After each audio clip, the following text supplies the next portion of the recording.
الحمد لله نحمده ونستعينه ونستغفره ونؤمن به ونتوكل عليه ونعوذ بالله من شرور أنفسنا ومن سيئات أعمالنا من يهده الله فلا مضل له ومن يضلله فلا هادي له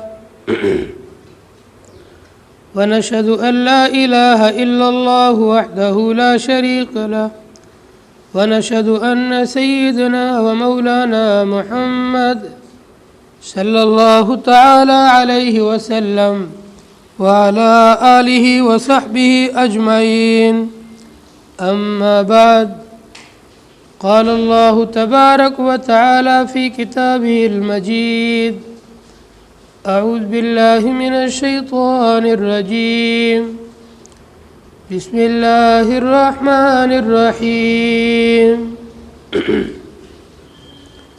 إذا السماء انفطرت وإذا الكواكب انتثرت وإذا البحار فجرت وإذا القبور بعثرت علمت نفس ما قدمت وأخرت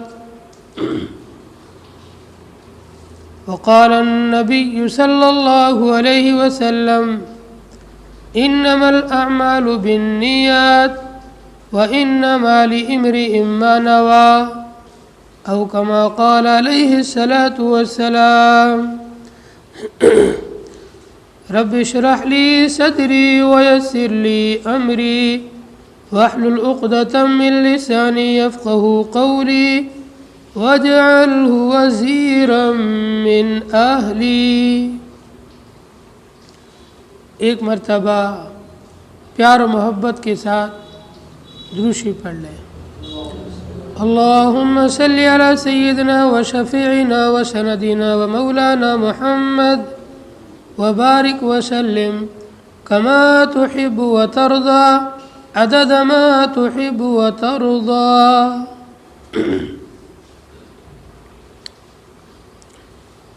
یہ دنیا ہے آنی جانی، یہاں کی ہر چیز ہے فانی، راحت بھی آنی جانی، مصیبت بھی آنی جانی.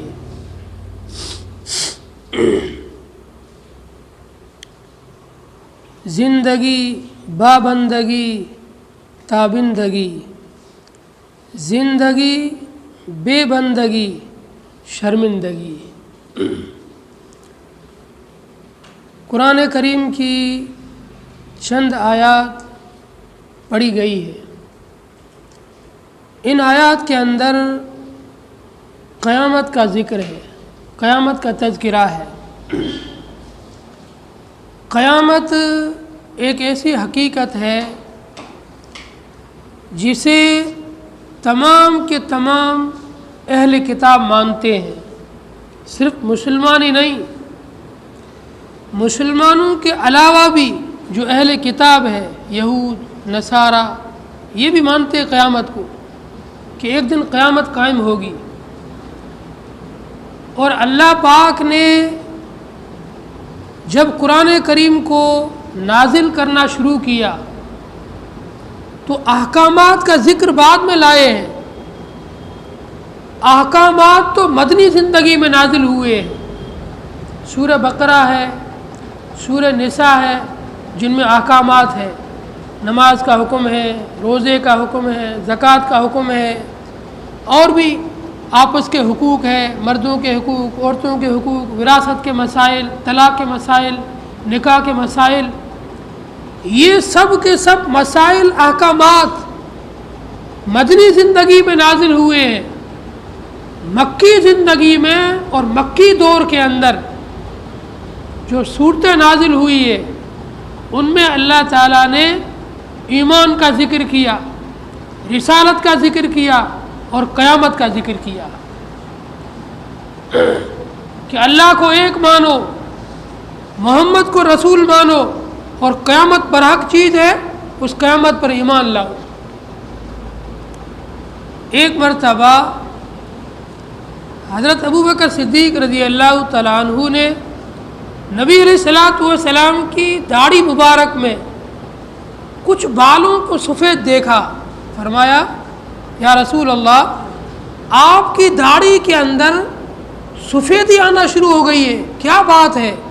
آپ نے فرمایا مجھے سورہ ہود نے، سورہ نبا نے، سورہ انفطار نے، ان صورتوں نے مجھے بوڑھا کر دیا ہے۔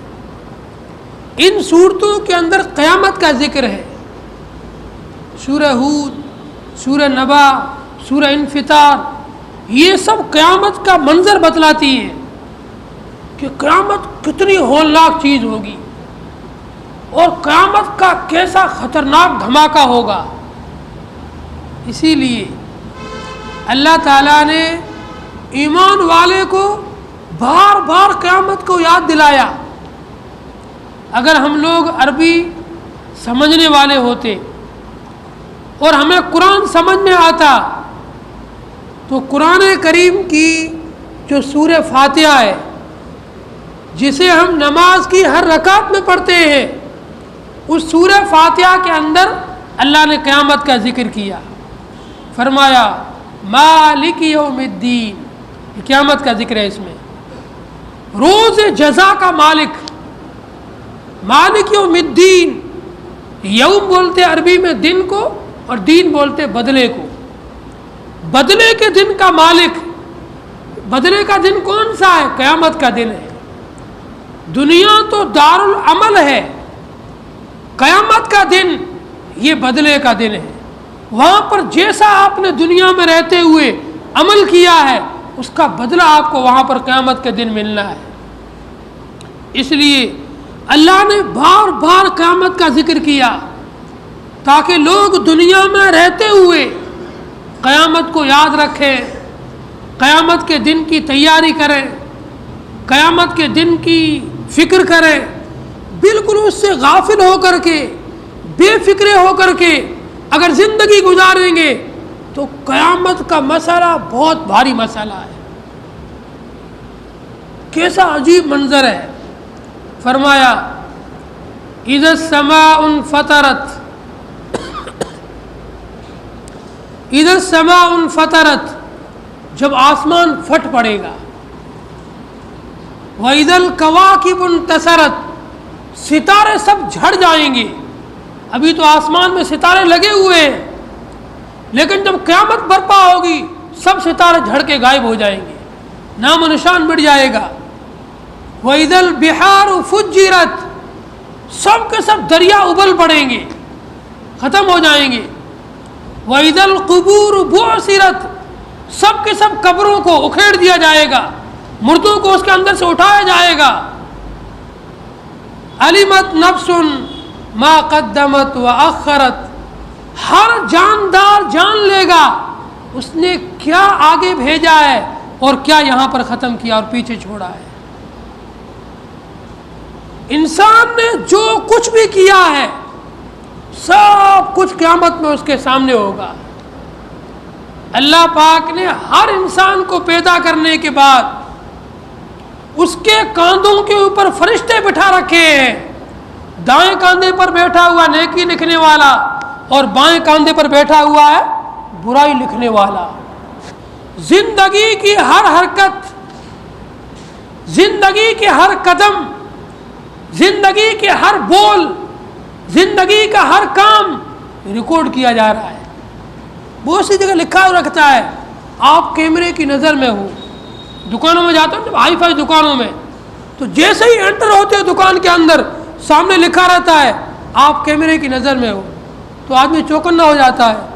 یہاں پر کوئی بھی چوری کی، غلط حرکت کی تو کیمرے کی نظر میں ہوں پکڑا جاؤں گا، سزا بھگتنی پڑے گی۔ تو ایسے ہی دنیا میں آنے کے بعد انسان ہر لمحے، ہر منٹ، ہر سیکنڈ اللہ کے کیمرے کی نظر میں ہے۔ یہ جو کچھ بھی کر رہا ہے ہر سیکنڈ کا ہر عمل، ہر بول، ہر جملہ اس کا اس کیمرے کے اندر ریکارڈ ہو رہا ہے۔ اور قیامت کے دن اللہ تبارک و تعالی جب اس کیمرے سے ریکارڈ شدہ ریکارڈ کو کھولیں گے، وہ کتاب کی شکل میں ہوگا، ایک دفتر کی شکل بن چکا ہوگا اور پوری کتاب بن چکی ہوگی اس کی زندگی کی، اور اس کتاب کے اندر اس کی نیکیاں بھی ہوگی اور اس کی برائیاں بھی ہوگی، دونوں طرح کی چیزیں ہوگی۔ اب یہ انسان جو اپنے خلاف دنیا میں تو اگر یہ غلط ہوتا تھا، کورٹ کیس ہو جاتا تھا، پیسوں سے خرید کر کے ایسے لوگوں کو لاتا تھا جو اس کی حمایت میں گواہی دیتے تھے، اور کبھی کبھی ججوں کو بھی خریدا جا سکتا ہے، ججوں کو خرید کر کے یہ اپنے حقوق میں فیصلے کروا لیا کرتا تھا۔ وہاں پر ایسا نہیں چلے گا۔ قیامت کا معاملہ دنیا سے بالکل برعکس ہے، دنیا سے بالکل الگ ہے۔ دنیا میں انسان کے چھوٹنے کے کئی طریقے ہیں۔ یہاں پر تو لوگ بک بھی سکتے ہیں، یہاں پر تو لوگ دھوکہ بھی دے سکتے ہیں، انصاف سے ہٹ بھی سکتے ہیں، وہ ایسا نہیں ہوگا۔ وہاں پر اللہ تبارک و تعالی جب میدان محشر میں سب کو جمع کریں گے اور پھر اعلان ہوگا وَامْتَازِ الْيَوْمَ أَيُّهَا الْمُجْرِمُونَ، سب انسان دو گروہوں میں بٹ جاؤ، دو گروہوں میں تقسیم ہو جاؤ۔ جتنے بھی مجرم لوگ ہو، اللہ کے نافرمان لوگ ہو، اللہ کی باتوں کو نہیں مانتے تھے، اللہ کے حکموں کی خلاف ورزی کرتے تھے اور اللہ سے بغاوت کر کے زندگی گزار کے آؤ، سب ایک طرف ہو جاؤ اور اللہ کے فرما بردار ایک طرف ہو جاؤ۔ سورہ یاسین کی آیت ہے وَامْتَازُوا الْيَوْمَ أَيُّهَا الْمُجْرِمُونَ۔ یہ اعلان ہوگا اللہ کی طرف سے میدان محشر کے اندر، ایک بلند آواز سے اعلان کرنے والا اعلان کرے گا۔ اللہ کا حکم یہ ہے تمام انسان دو گروہوں میں بٹ جاؤ، اور پھر یہ سب جب دو گروہوں میں بٹ جائیں گے، مجرم الگ نیکوکار الگ، اب اللہ تبارک و تعالی ان سے حساب لیں گے۔ اب یہ مشرک لوگ، کافر لوگ، اللہ کے باغی لوگ، اللہ سے عداوتیں کرنے والے، اللہ سے بغاوتیں کرنے والے، اللہ سے دشمنیاں کرنے والے ایک دم سلنڈر ہو جائیں گے، بالکل سیدھے، جیسے جبریل کی اولاد یہی ہے، بس ایسے سیدھے ہوں گے، اور پھر منتیں کریں گے وہاں پر، یا اللہ ایک مرتبہ ہم کو واپس دنیا میں بھیج دے، ہم ایک پلک جھپکنے کے برابر بھی آپ کی نافرمانی نہیں کریں گے، ہر وقت آپ کی فرما برداری کریں گے، آپ کے حکموں پر چلیں گے۔ لیکن اللہ کی طرف سے اعلان ہوگا ہمارا فیصلہ بدلا نہیں جاتا ہے، جو ہمارے فیصلے ہوتے ہیں وہ اٹل ہوتے ہیں۔ ہمارا فیصلہ یہی تھا، تمہیں دنیا میں ہم نے ایک موقع دیا تھا، ایک گولڈن چانس دیا تھا، اسی دنیا کے اندر رہتے ہوئے تم اپنی آخرت کی تیاری کر لو۔ اسی کو تو ایمان بالغیب کہتے ہیں۔ اللہ کو دیکھا نہیں، قرآن کو اترتے ہوئے دیکھا نہیں، نبی کو دیکھا نہیں، جنت کو دیکھا نہیں، جہنم کو دیکھا نہیں، آخرت کو دیکھا نہیں، موت کے بعد دوبارہ زندہ ہونے کو دیکھا نہیں، لیکن سب کو ماننا ہے، ان سب پر ایمان لانا ہے۔ موت بھی برحق ہے، موت کے بعد دوبارہ زندہ ہونا بھی برحق ہے، اور پھر حساب و کتاب بھی برحق ہے، جنت و جہنم بھی برحق ہے، سب کو ماننا ہے۔ اللہ ان سے فرمائیں گے اب تمہاری کوئی درخواست قبول نہیں کی جائے گی، اب تمہارا کوئی عذر قبول نہیں کیا جائے گا، اس لیے کہ تمہیں جو گولڈن چانس ملا تھا اس کو تم نے اپنے ہاتھ سے کھو دیا، جو تمہیں وقت ملا تھا تم نے اپنے وقت کو برباد کر دیا، جو تمہیں دنیا میں ایک موقع ملا تھا تم موقع سے چوک گئے، تم نے اپنے موقع کو ہاتھ سے گوا دیا، اب تمہیں دوبارہ کوئی موقع نہیں ملے گا۔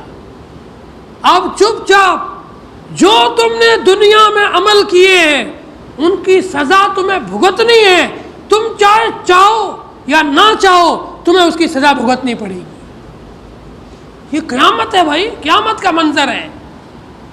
قیامت کے منظر کو دیکھ کر نبی بھی راتوں رات قرآن پڑھا کرتے تھے، نمازیں پڑھا کرتے تھے۔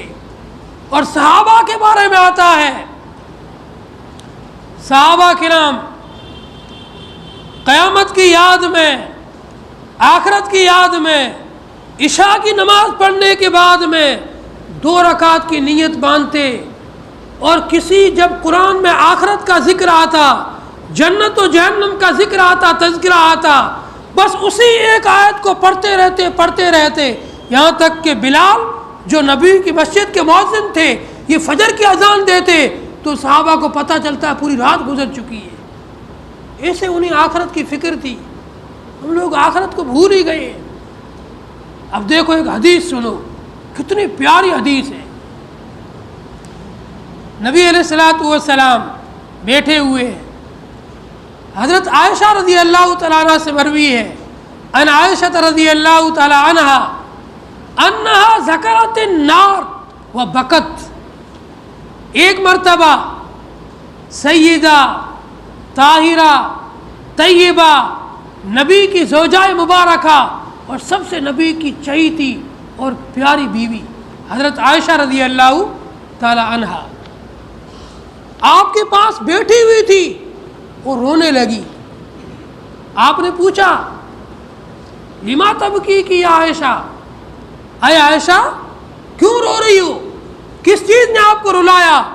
کہنے لگی ذکرت النار فبکیت، میں بیٹھی ہوئی تھی مجھے آخرت کا خیال آ گیا، میں آخرت کے بارے میں سوچنے لگی، جہنم کے بارے میں سوچنے لگی، جہنم کے عذاب کے بارے میں سوچنے لگی تو مجھے رونا آ گیا۔ پھر پوچھنے لگی هل تذکرون اہلیکم، اے اللہ کے نبی کیا قیامت کے دن تم اپنے گھر والوں کو، اہل و عیال کو یاد رکھو گے یا بھول جاؤ گے؟ آپ نے فرمایا ثلاثۃ مواطن لا یذکر احد احدا، قیامت کے دن 3 موقع ایسے ہوں گے، ان 3 موقعوں پر کوئی کسی کو یاد نہیں رکھے گا، ہر انسان کو اپنی پڑی ہوگی۔ سب سے پہلا موقع عند المیزان، میزان کے وقت میں ایخف میزانہ ام یثقل، جب آدمی کے نامہ اعمال کو تولا جائے گا اس وقت کوئی کسی کو یاد نہیں رکھے گا، ہر انسان کو اپنی پڑی ہوگی۔ اللہ ایک ایک انسان کو بلا کر کے اس کے نامہ اعمال کو تلوائے گا اور بالکل انصاف کا ترازو قائم ہوگا، وہاں پر کسی کے ساتھ کوئی ظلم و ناانصافی نہیں ہوگی، انصاف کے ساتھ تولا جائے گا۔ جب یہ ترازو کے اندر اعمال تولے جائیں گے نبی بھی اپنے گھر والوں کے کام نہیں آئے گا، دوسرے تو کیا آئیں گے؟ ہم لوگ کس وہم کے اندر ہیں، ہم حاجی صاحب کے لڑکے ہیں، ہم تو شیخ الحدیث صاحب کے پوتے ہیں، ہم تو پیر صاحب کے نواسے ہیں، نہ پیر صاحب کام آئیں گے، نہ شیخ الحدیث صاحب کام آئیں گے، نہ کوئی حاجی صاحب کام آئیں گے، اپنا عمل وہاں پر کام آئے گا۔ تم نے کتنی نمازیں پڑھنی ہے لے کے آؤ، تم نے کتنے روزے رکھے اپنے روزے بتاؤ، تم نے کتنا صدقہ کیا اپنا صدقہ لے کر آؤ، تم نے کتنا حلال کمائی کی اپنے حلال کمائی لے آؤ، دوسروں کا عمل چھوڑ دو۔ عند المیزان، ترازو کے اندر نامہ اعمال کو تلنے کے وقت میں کوئی کسی کے کام نہیں آئے گا، ایک موقع۔ دوسرا موقع جب لوگوں کو نامہ اعمال ہاتھ میں دیے جا رہے ہوں گے، ام فی یمینہ ام فی شمالہ من وراء ظہرہ، جب انسانوں کو نامہ اعمال دیے جائیں گے یہی نامہ اعمال ان کے لیے جنت اور جہنم کا ٹکٹ ہوگا۔ جس کو سیدھے ہاتھ میں نامہ اعمال ملے گا یہ انسان جنتی ہوگا، یہ گویا جنت کا ٹکٹ اسے مل گیا، اس کو جنت کا گارنٹی مل گئی اور یہ جنت کے لیے پروانہ مل گیا، اسے یہ سب کو دکھاتا پھرے گا اور کہے گا دیکھو ہم جب دنیا میں رہتے تھے ہمیں پتہ تھا ہمیں ایک دن مرنا ہے، اس کے بعد زندہ ہونا ہے، اللہ کے سامنے کھڑے ہونا ہے، اس لیے ہم بالکل سیدھے راستے بھی زندگی گزارتے تھے، نہ کسی کو دھوکہ دیتے تھے، نہ کسی کو پلوٹ کے نام پر کسی کے پیسے ہڑپتے تھے، نہ کسی کے ساتھ مکر و فراڈ کرتے تھے، ہم نے ایسے کام نہیں کیے، اس لیے آج ہمیں سیدھے ہاتھ کے اندر نامہ اعمال ملے ہیں، یہی ہمارے لیے جنت کا ٹکٹ ہے۔ اور جنہوں نے بدمعاشیاں کی، پلوٹ کے نام پر لوگوں کے پیسے کھائے، لوگوں کے بستے ہوئے گھروں کو اجاڑا، لوگوں کو بے گھر کیا، ان کی بد دعائیں دی، ان کی آہیں دی، قیامت کے دن ان کو الٹے ہاتھ کے اندر نامہ اعمال ملے گا۔ یہ ایمان والے مسلمان کہلانے کے باوجود بھی حسرت کریں گے، یا لیتنی لم اوت کتابیہ، اے اللہ کیوں ہمارا آپ نے یہ حساب لیا، ہمیں الٹے ہاتھ میں پیچھے سے یہ نامہ اعمال پکڑایا، جہنم کا ٹکٹ دے دیا، ہم تو اب مر گئے، ہم ذلیل ہو گئے، خوار ہو گئے۔ پھر جب اللہ تبارک و تعالی اس طریقے سے نامہ اعمال ملیں گے، تیسرا موقع جس موقع پر کوئی کسی کے کام نہیں آئے گا، عند الصراطی، پل صراط پر گزرنے کے وقت میں، تو تین موقع ایسے ہیں جن موقعوں پر کوئی کسی کے کام نہیں آئے گا۔ پہلا موقع اعمال کے تولنے کے وقت میں، دوسرا موقع نامہ اعمال کے ہاتھ میں دیے جانے کے وقت میں، اور تیسرا موقع جب پل صراط پر گزریں گے اس وقت کوئی کسی کے کام نہیں آئے گا۔ انسان کو اپنی کی ہوئی نیکیاں کام آئے گی، اور یہی نیکیاں اس کو پل صراط سے پار کروائے گی۔ اگر نیکیاں نہیں ہیں، کفر کی زندگی گزاری ہے، شرک کی زندگی گزاری ہے، اسی پل صراط پر سے کٹ کر کے جہنم میں گر جائے گا آدمی۔ اس لیے بھائیوں، آخرت بڑی خطرناک اور ہولناک چیز ہے۔ دنیا میں رہتے ہوئے ہم آخرت کی فکر کر لیں، اس کی تیاری کر لیں، کہیں ایسا نہ ہو دنیا میں ہم مال کے نشے میں، عہدے کے نشے میں، اپنی عزت کے نشے میں، پتہ نہیں کون کون سے نشے ہوتے ہیں، کسی نشے کے اندر غفلت میں رہ جائیں، اور جب آخرت میں جائیں ہمارے ہاتھ بالکل اعمال سے خالی ہو، نیکیوں سے خالی ہو، اور ہمیں وہاں پر پھر حسرت اور افسوس سے ہاتھ ملنا پڑے۔ اللہ تعالی ہم سب کو دنیا میں رہتے ہوئے آخرت کی تیاری کرنے کی توفیق عطا فرمائے۔